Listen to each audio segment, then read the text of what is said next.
Hi everybody, and thanks for joining me today.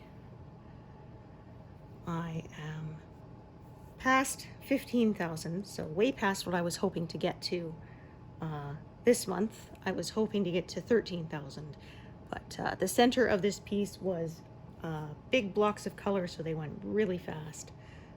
So I'm really happy with the progress I made this month. And then it continues with the big blocks of color until about line 380. So this is line 220 here, and until about 380 is bigger blocks, so it should zip by.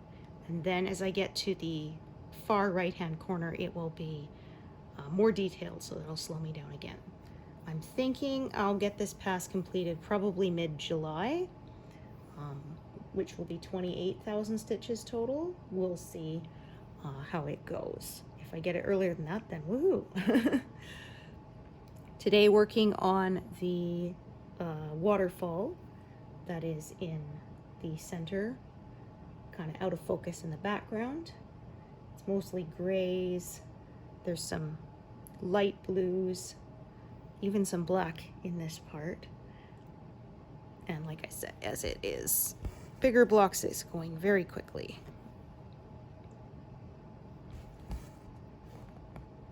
I'm talking about being in focus. I got my new glasses a few days ago, so I'm still adjusting to those. I said I got new glasses, and now the trees have leaves again, because the ones across the street were getting pretty fuzzy, and now I can see all the leaves.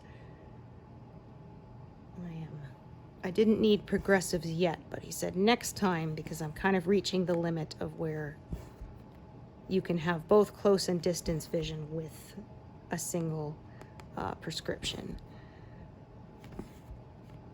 And not looking forward to it, but I understand that eventually it's going to be likely necessary. My husband got them a few months ago. He said it's still kind of not natural for him. Still has to kind of find that focal point, which is a bit of a pain. He said the biggest thing to get used to is the fact that your peripheral vision is distorted. So you have to turn your head to look at stuff. You can't just move your eyes like you can with single vision lenses. Is a lot more forgiving for doing that. And with the progressives, they say you have to point your nose at what you're trying to look at, so you have to move your head around a lot more. And it takes some getting used to. Because if you're like us, we've been wearing glasses since we were kids, and then you need the progressives around 45, 50. And so, you know, at that point, you've been wearing glasses for decades potentially, and then you have to learn a whole new way to use them. My mom had a really hard time adjusting to them. She said she felt like somebody was pushing their thumbs down on her eyeballs. So I don't know if they were badly designed or what, but she did not. She did not like them. And I have noticed my focus point is a little bit different distance from my face than it used to be, so I'll have to get used to it.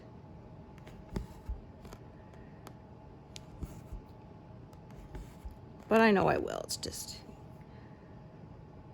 usually takes me about 2 to 3 weeks to fully adjust to new glasses.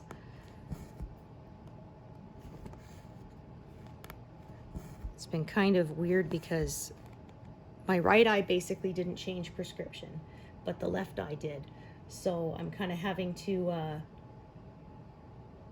things are a little bit distorted with the left eye at first, until I kind of get used to it.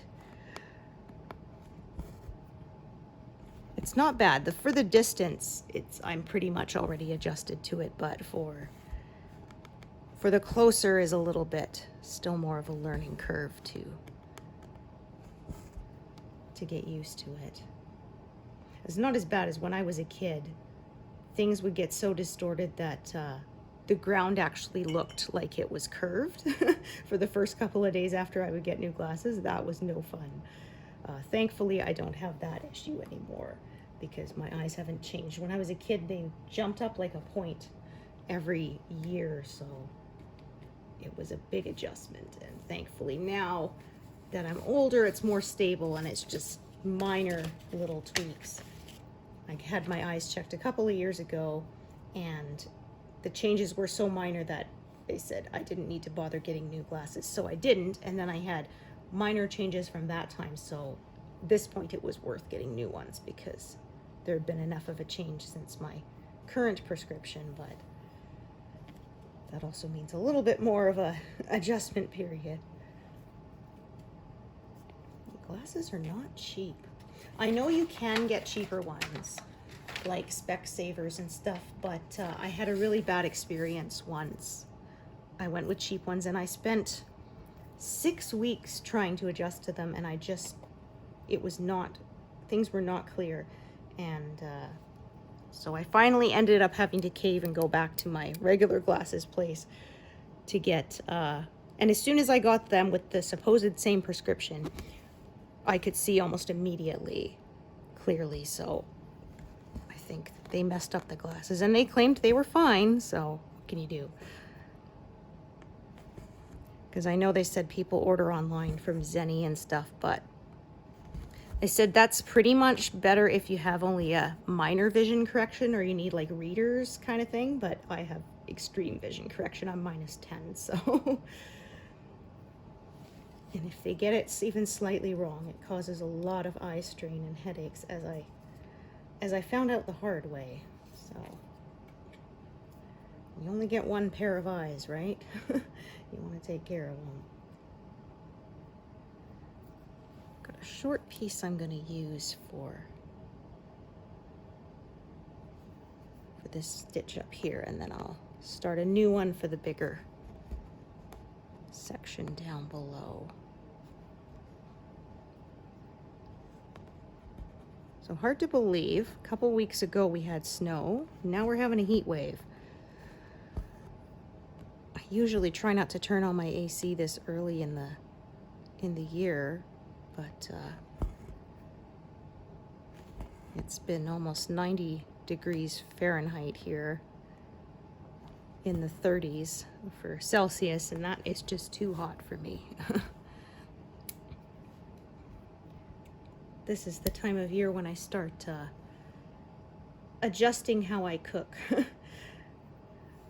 Maybe we wanted oven roasted potatoes, but I'll make mashed or something instead, so I use only the stove top. I had someone who said they didn't think it made a difference, but I have found a huge difference between turning the oven on versus using just the burners on top. If I really need to bake something, I have my mini oven, because it used to be a combination bread maker oven, and the bread maker part of it died, but the oven still works. That was actually a wedding gift from my husband's parents. They had the same one. Or it's nice if, say, I'm cooking a meal and one of the things has to be cooked at a different temperature, then I have the second little oven, which is really useful for that. But it's nice because, like I said, it's much smaller, so it heats up the kitchen a lot less.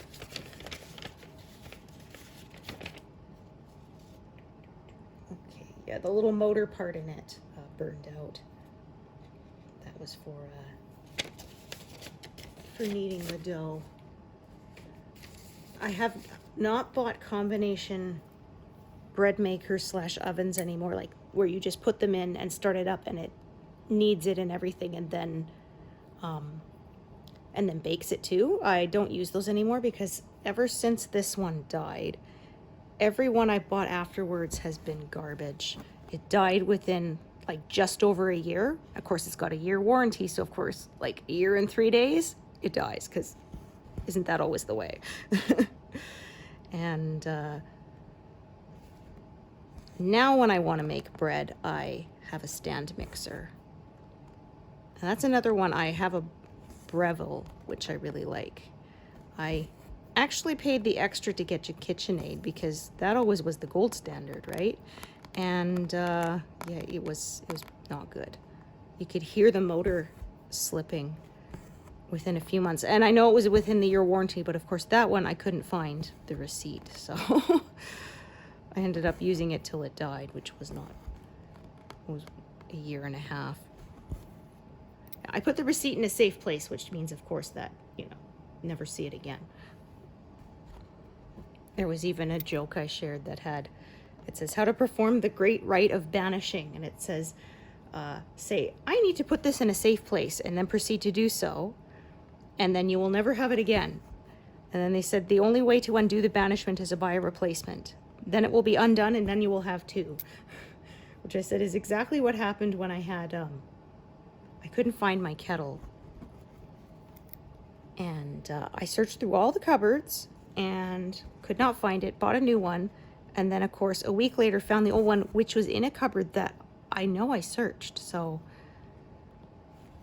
I don't know, maybe it was the Adjustment Bureau striking. It was funny because I have friends in the UK who were like, well, why would you put away your kettle? I'm like, well, we don't actually use it that often. We used to drink tea all the time when I was growing up, but as I got older, I just don't anymore.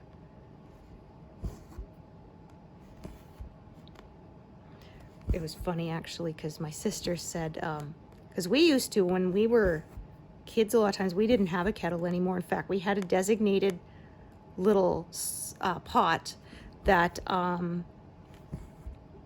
was boiling, would be on the stove, and we boil it that way. And my sister said when she started dating her now husband, he saw her making it in a soup pot and just went, "What are you doing?" And I went out and bought her a kettle. She said that was the first gift he gave me. Was a kettle.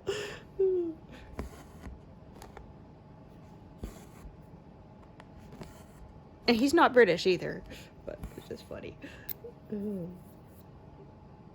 right, so I am gonna close in a little bit just because of the way the colors go. I don't feel like starting a new thread for that double triangle there, A-frame house, whatever you want to call it. So I'm gonna do these 3 empty triangle ones here in the middle and then go around that edge with the other one. So that does close in this stitch a little bit, although not on all 4 sides, which is what I try to avoid. I think even with these new glasses, I'm still going to use my magnifier for 18 count. My eyes just do not like it. When I was a teenager, I could still stitch on 18 count without a problem, but I'm decades beyond that now. It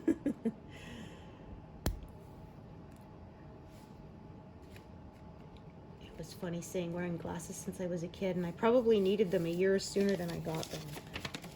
Because my parents only found out because I was bugging the kid next to me because I couldn't read the board. I could read it mostly, but not entirely. So I'd be like, does that say, you know, mouse or house kind of thing? And then he complained to the teacher, and she was like, you should get her eyes checked. I'm surprised my parents didn't think of that because they both needed glasses.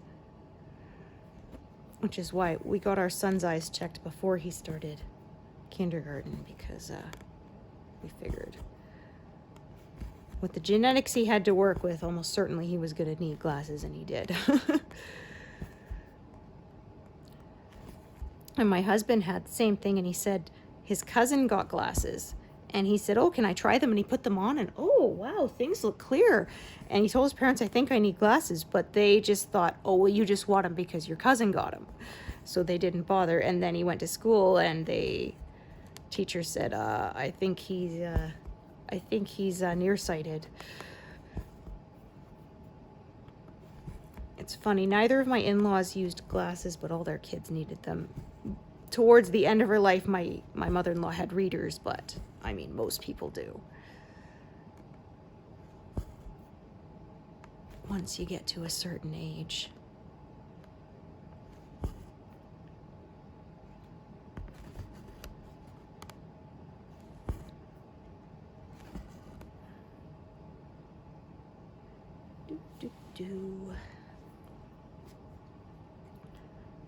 All right. Got one here, but I think it's not very long. Right, yes. That was what I suspected. So I'm going to start another strand for those there. Let's see what we've got.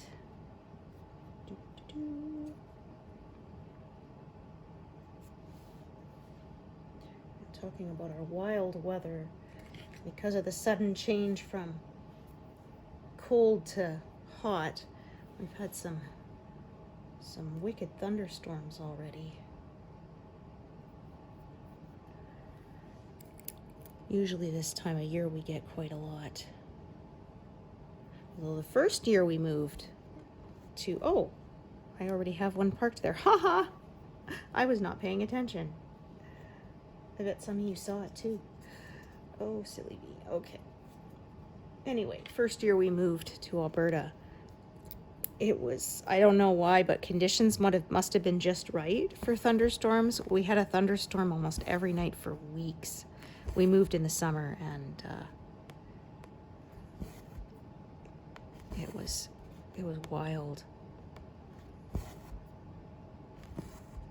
We had this picture window in the house, bay window, the first house we were in, and some nights I couldn't sleep, so I would just, oh, did I miss? I think I did. I think that didn't go down in the right spot. Okay. I would just sit in the window and watch it, because there was a big church up on the hill from our house. So watching, you could see nothing, just dark sky, and then the whole steeple would light up with the lightning. It was pretty cool. And the weird thing was there wasn't a lot of thunder accompanying it, so it was quite quiet. It wasn't a loud storm, but yeah, when my son was little, he was like 1.5, 2. Thunderstorms didn't bother him. In fact, he'd stand there watching it and growl back at the thunder. It was quite cute. And then when he got to about 6 or 7, he was scared of them for a while. And then when he got older, as a teenager, he thinks storms are cool again. So, in fact, the other night, we watch a episode of Star Trek together after dinner every night. We said, okay, we're going to go watch it. And he said, no, I'm going to sit here and watch the storm. It's like, okay. I suppose that's better than looking at a screen.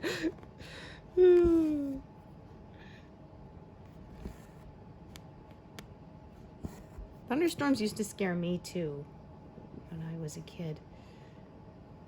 Until my dad said, honestly, they're kind of cool. The way, if you get lots of subsequent or sequential, I guess, flashes of lightning, it can almost look like a strobe light.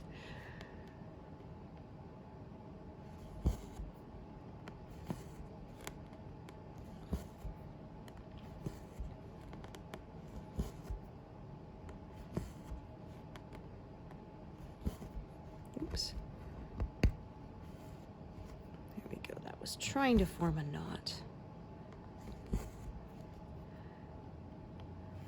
When we lived on the mainland in BC, for a while, we lived in Mission, BC, and there's a big abbey up on the high hill, big church, and so you could see some wicked lightning strikes sometimes hit their lightning rod. It's kind of funny. So I was reading historically, there was a year, they called it the year without a summer, and it was the year that Krakatoa exploded or erupted, the biggest volcano on record, and it put so much ash into the sky that they said that the River Thames froze over that winter, which it almost never does, and they had snow in June supposedly, and it was really hard to grow food because they weren't getting enough sunlight. And apparently this was soon after lightning rods were invented, and so people actually thought that the lightning rods had caused the planet to lose heat. Like, they thought that because the lightning had not dissipated into the atmosphere but had hit lightning rods and gone into the ground, they thought that was what was causing it. And it turned out it was just a coincidence. It had to do with actually like I said, the volcanic eruption and so much ash in the sky that it blocked the sun.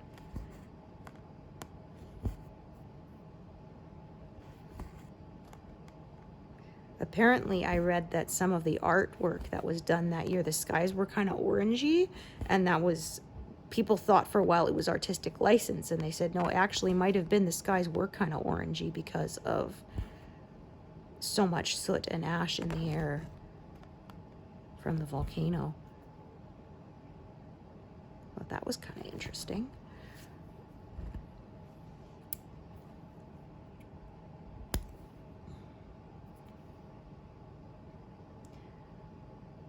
So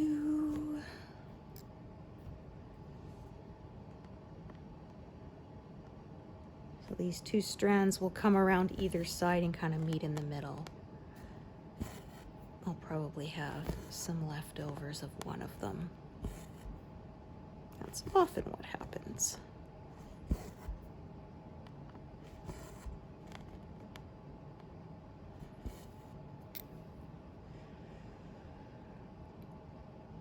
Well, the colors are traveling more vertically for the most part, so that is kind of what I'm following today with my stitching.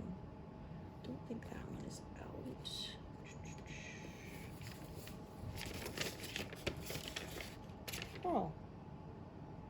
Oh, it is. I tell you, I don't know why this color, I keep forgetting that it is out in my working tray. Oh, probably because there's not much of an effect. I'll probably just put this away once I complete these stitches because it's not really used again for quite a while, I can see.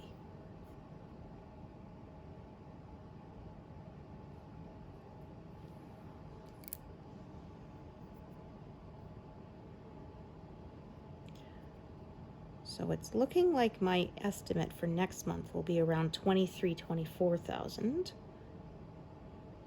That'd be cool.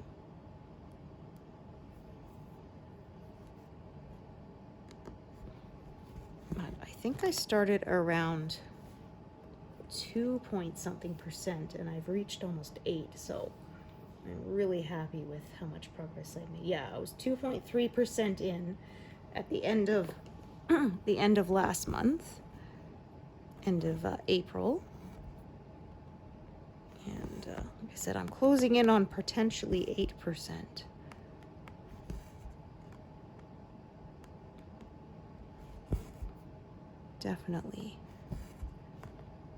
Definitely very happy with that.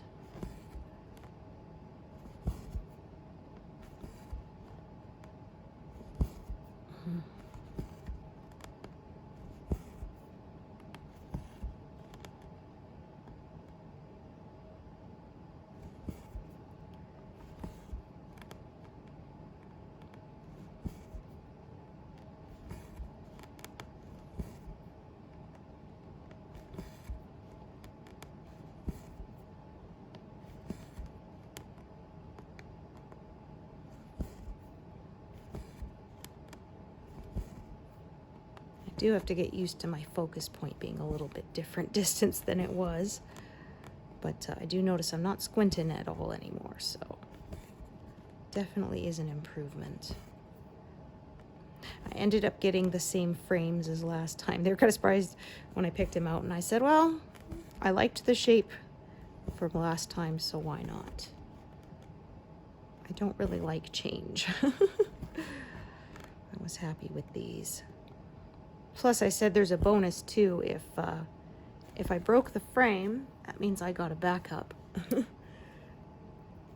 I do have a 1-year protection plan on it, but generally I don't get new glasses every year, so it's certainly nice to have a little backup.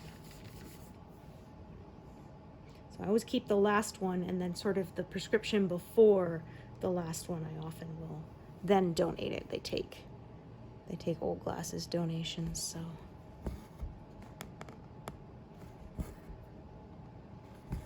So having your previous ones as a backup is a good idea, but then sort of the ones before that are too different by that point to really be useful to you anymore. So might as well pass them along for someone else who can use them.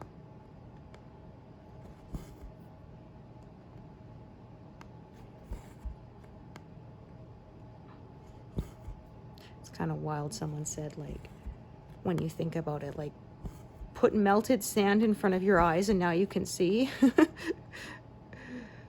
It doesn't sound possible when you think about it.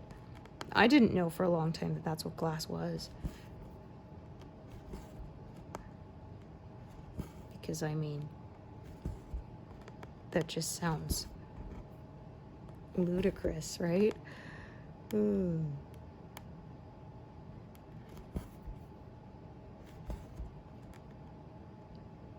Perfect. So I think that's what I figured. This strand will run out right here. And then I'll take over with the other one.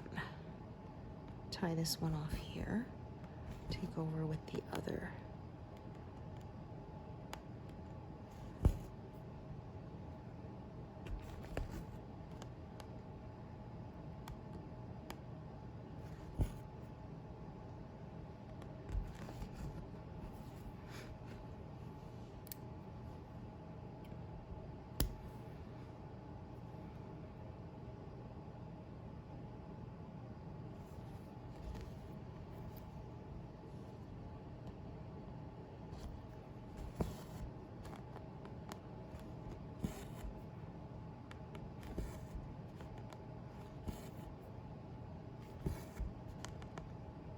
I can read the clock across the room without having to push my glasses up on my nose. Okay, so that's what I realized. Yeah, it's time to replace them. Oh, got a end coming up here. Let's bring that back to the back.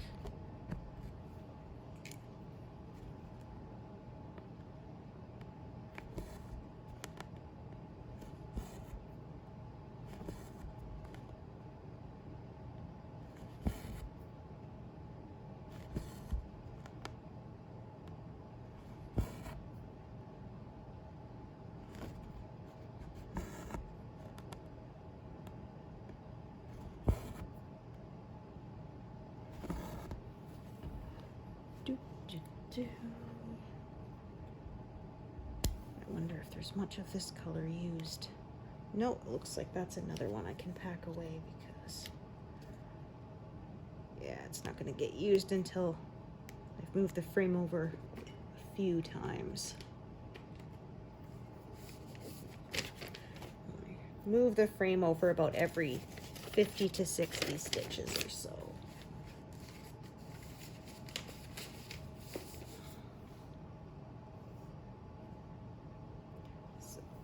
That's about, across a piece this wide, which is about 400, that's about 8 or 9 times.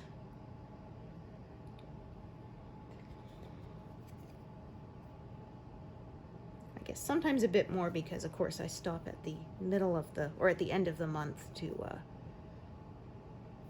take the whole thing off the frame and show you all my progress.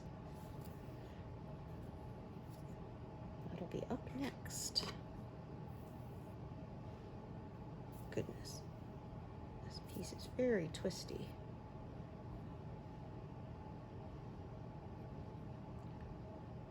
The way it pulled out of the thread there kind of doubled back on itself.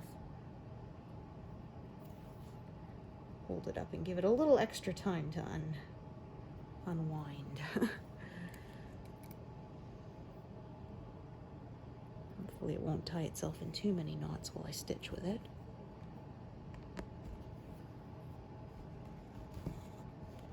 Perfect.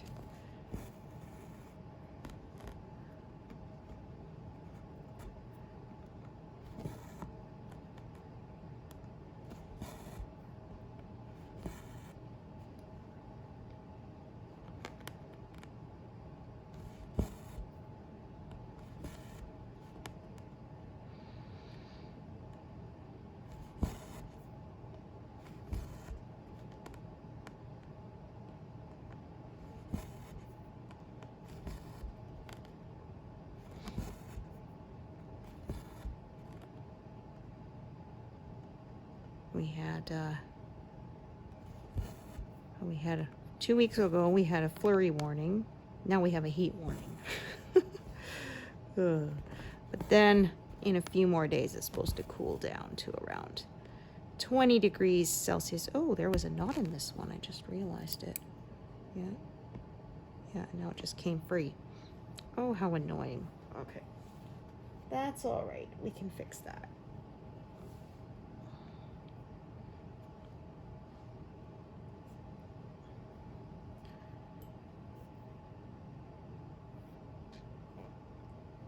Yeah, it was a very small knot, and then it kind of came undone later.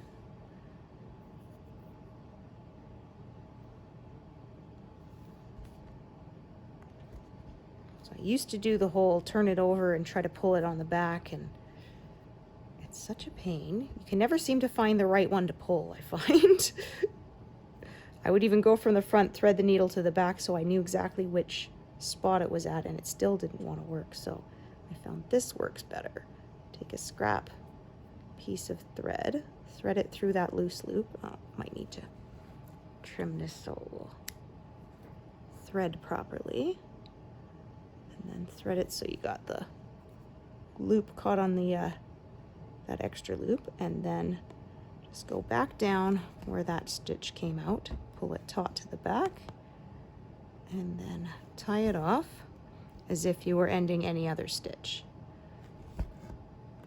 And then it's all nice and neat again on the front, and you didn't have to fiddle around with trying to find the right thread. Plus I find even if you pull that loose thread to the back, if you don't secure it down, you can end up it can work its way loose again. So this way it takes all the slack out of it, and then you know that it will stay nice and neat the way it should, the way you want it to.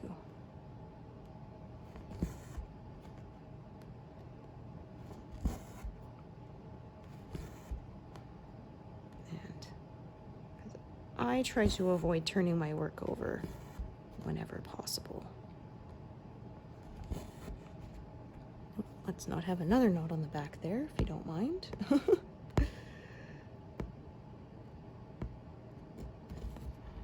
we go.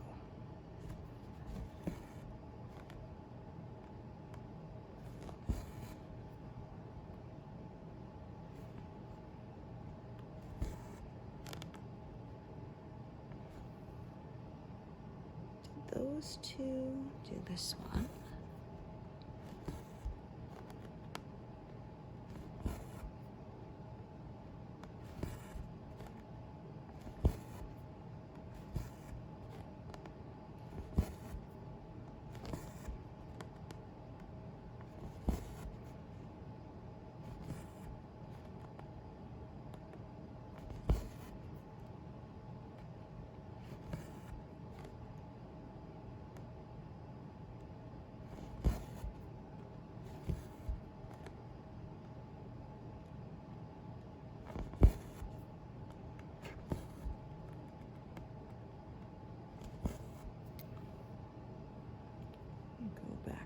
Here to where that one is parked.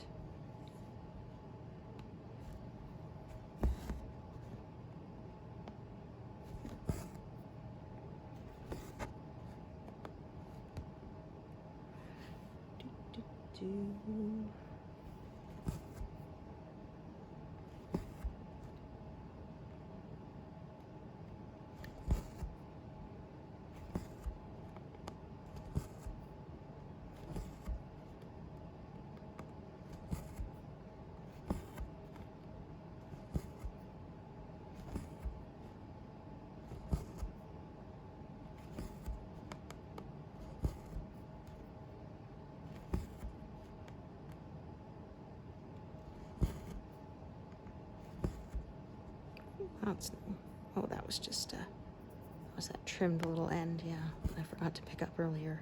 Thought maybe it was a fluffy bit coming from the bottom, but no. It was not attached to anything.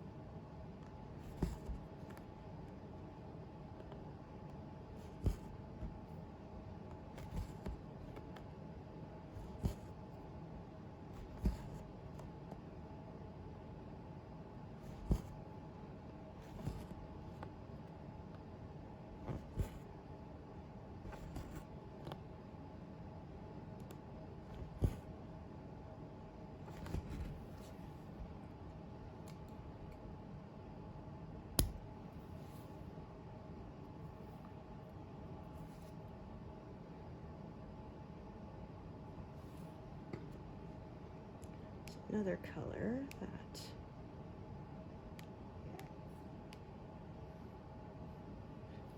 I'll probably leave it out in my tray, but won't be used a lot after this. Not for a while anyway. Oh, just about to pass 100.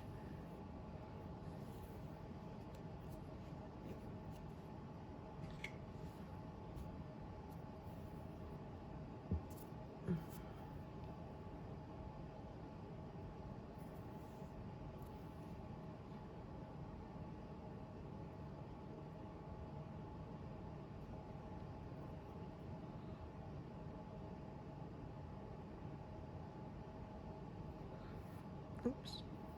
Goodness. There.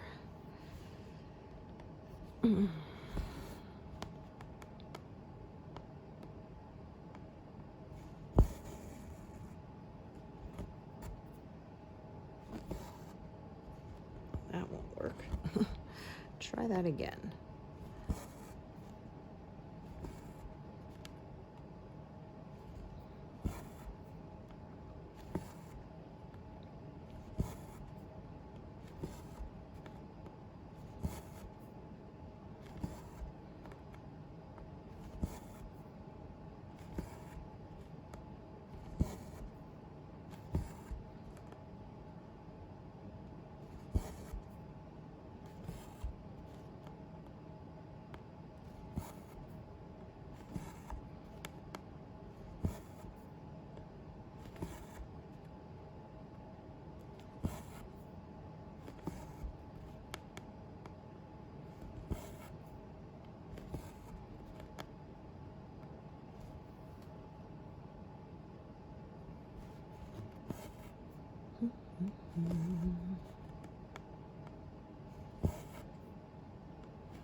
Okay, so a whole bunch of this one color at a time.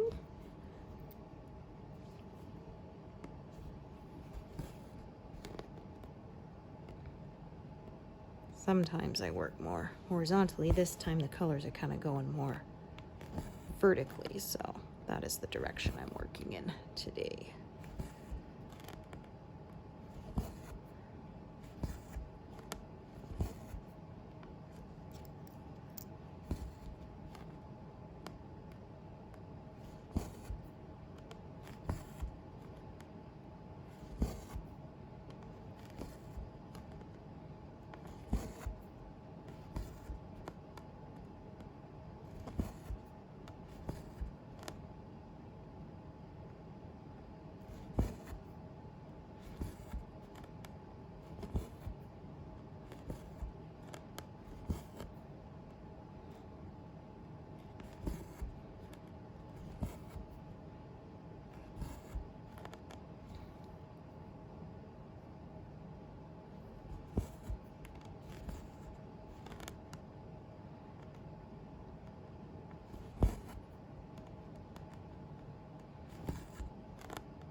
Yeah, there seems to be a lot of colors that I'm kind of coming to the end of for a while. And again, my working tray is not very full, so I haven't been as diligent about putting colors away. Kind of haven't had to. There's still plenty of space. When I get to an area with more confetti, with more colors, then I may go through and put away colors I'm not using much.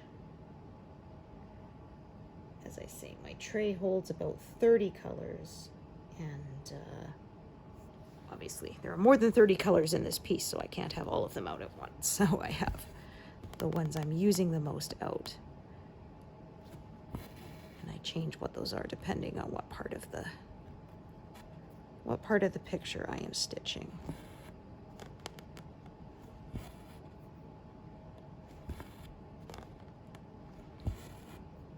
Once I get past this waterfall, there's going to be a lot more orangey colors as I get to those maple leaves, and more green as I get to the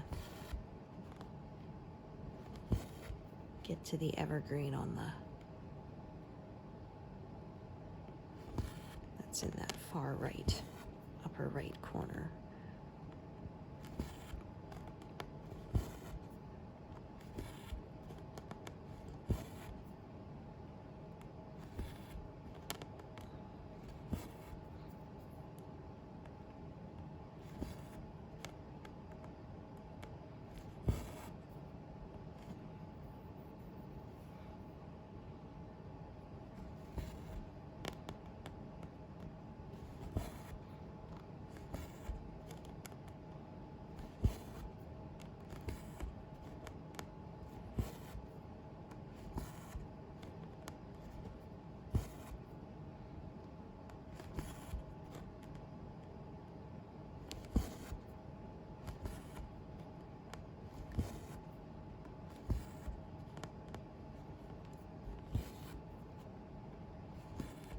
And the color kind of curves out here, which I will again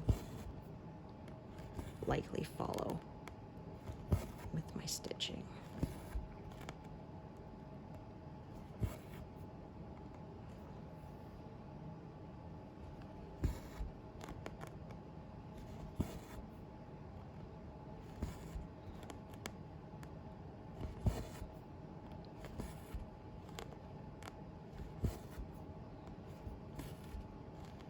I would say it's probably safe to say I will pass 16,000 or 8%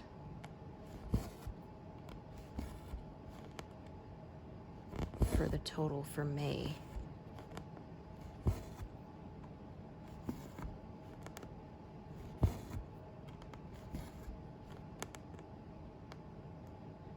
I have now less than 2,000 or 200 stitches, I should say, to get to that.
Right, so now I'm going to go to this amber color. Oh, need a new strand.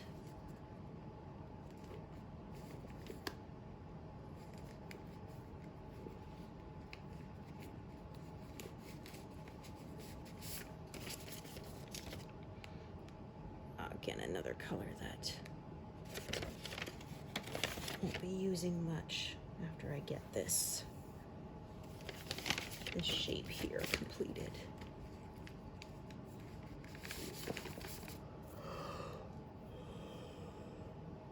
Oh, bye. Oh, pardon me. Talking about thunderstorms, we had quite a loud one a couple nights ago, so kept me awake.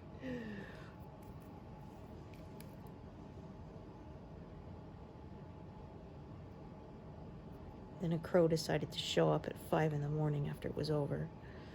I had to turn up my brown noise quite loud to drown him out.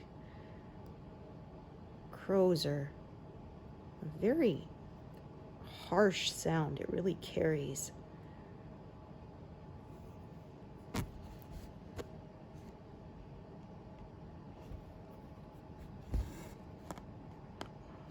Sometimes wants me to cut the trees down in our backyard so they don't have anywhere to to sit in and be loud. Had a neighbor who actually got rid of one of their big trees, and it was in their backyard, so they had to bring a whole crane truck out and everything and cut it in pieces to take it down safely.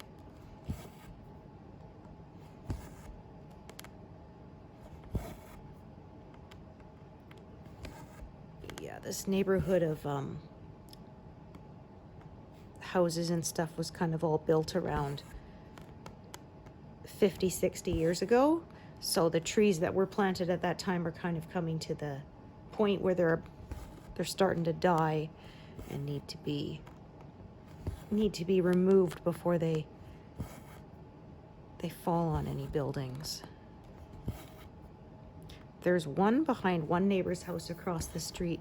We had a major windstorm and it no longer stands up straight. It hasn't fallen over, but it's tilted over, I'd say, like a good 30 degrees. It's been like that for a few years.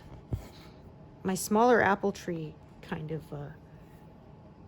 suffered a little bit too. It grows crooked because of that. It was growing nice and straight, then we had that huge windstorm and it kind of pushed it over a little bit, and then it grows back to straight, so the trunk kind of, you can see it course corrects.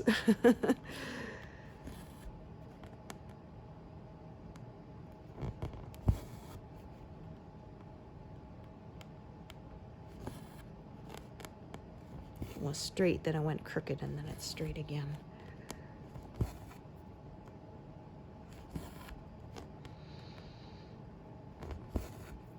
That was my newer, smaller apple tree that we planted in 2014. The old one that was here when we moved in, that one broke in half from that same storm. That tree's been dying for a while. Trunks rotted through a lot of the way because it got a fungus, and it still produces some apples, so we're not getting rid of it yet, but I would give it another 5 years probably. And we're gonna have to take it down.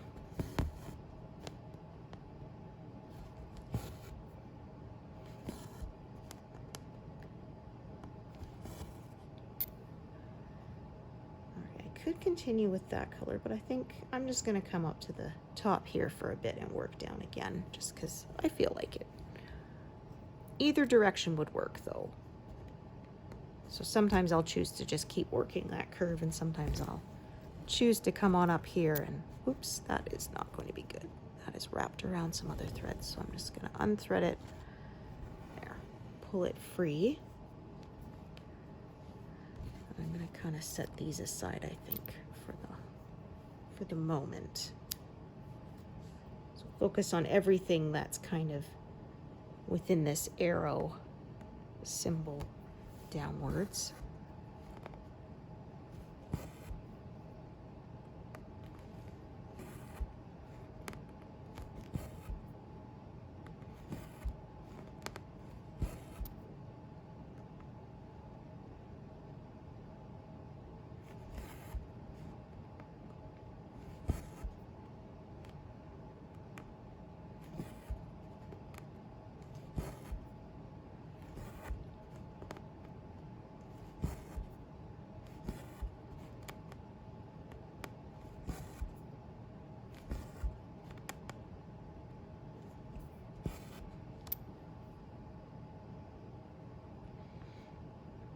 to this heart symbol.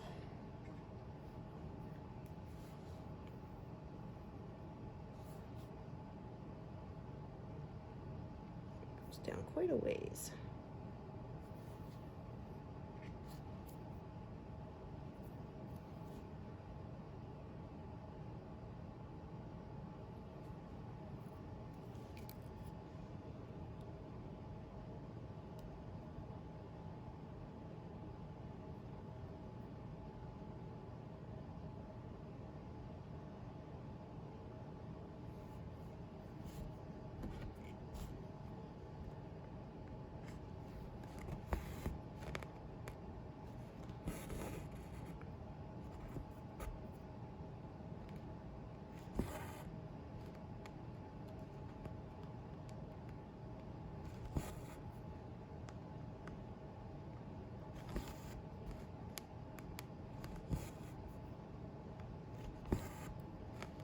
About 4% per month is what I'm hoping for, which is 8,000 stitches exactly.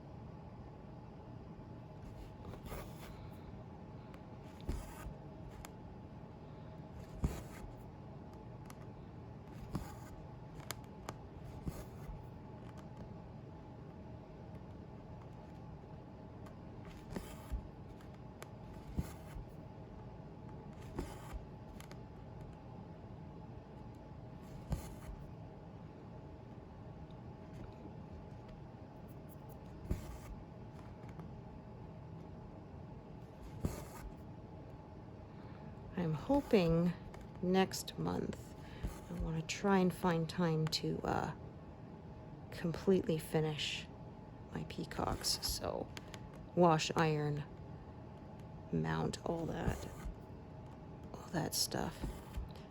I didn't do it this last month because I was not feeling well for a fair amount of it.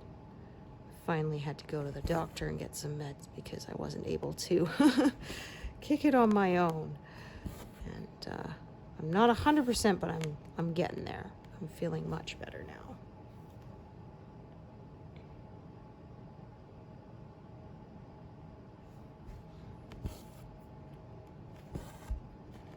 I'm not sure if I'll actually manage to get all of that with this one strand, so I'm just gonna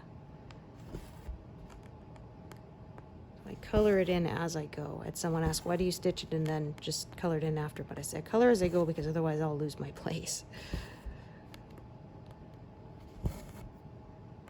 So I highlight in a few stitches, color them in as I stitch them, then highlight the next few, and that kind.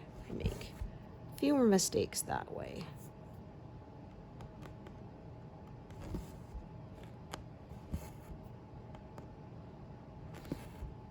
That is one way that Pattern Keeper has made my stitching faster. Is I used to use highlighters, so I would highlight what I was going to stitch in yellow, and then I would take another color highlighter and go over it after it was stitched.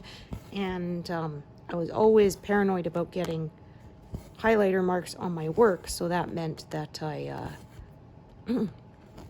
did a lot of pushing my work away to pick up the highlighter, do it, pull the work back to me, and that adds extra time, right? It's really nice with this because it's an app. I don't have to worry about accidentally getting marker on my work because I definitely would not want that.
Yeah, I think I'll stitch till this thread runs out.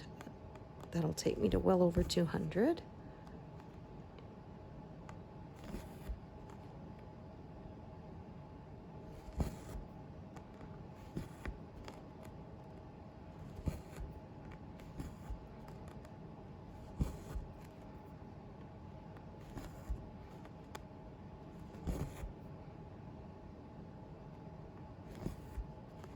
Oh, that was wrong. I had a feeling it came up. Didn't feel right when I pulled it up too.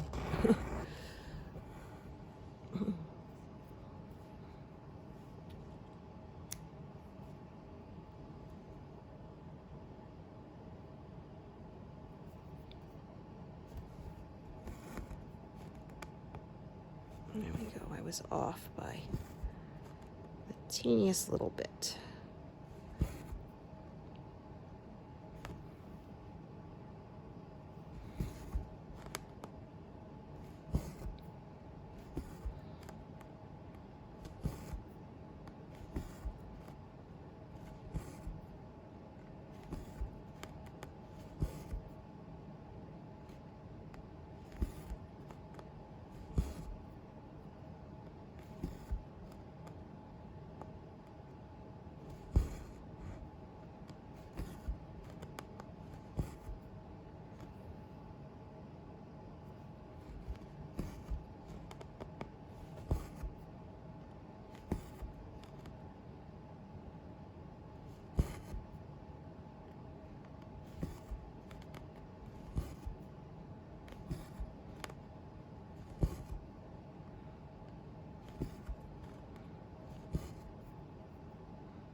I think these 4 will be it for this strand.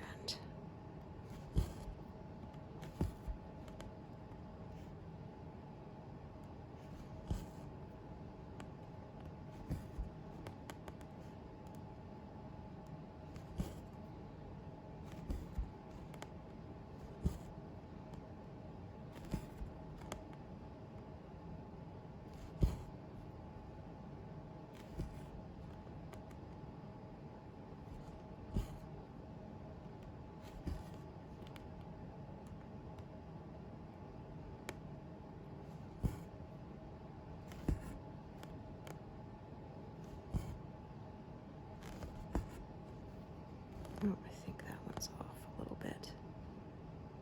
So if I recall correctly, yeah, these are dark colors here. This is black here, so I don't have to worry. Just checking. If it was a light color, I would have redone that that pin stitch to make sure it won't show, but since it's going to be stitched over in black, I'm not too concerned about it. Thank you so much for joining me today, and I hope to see you here next time. Thanks, everyone. Bye.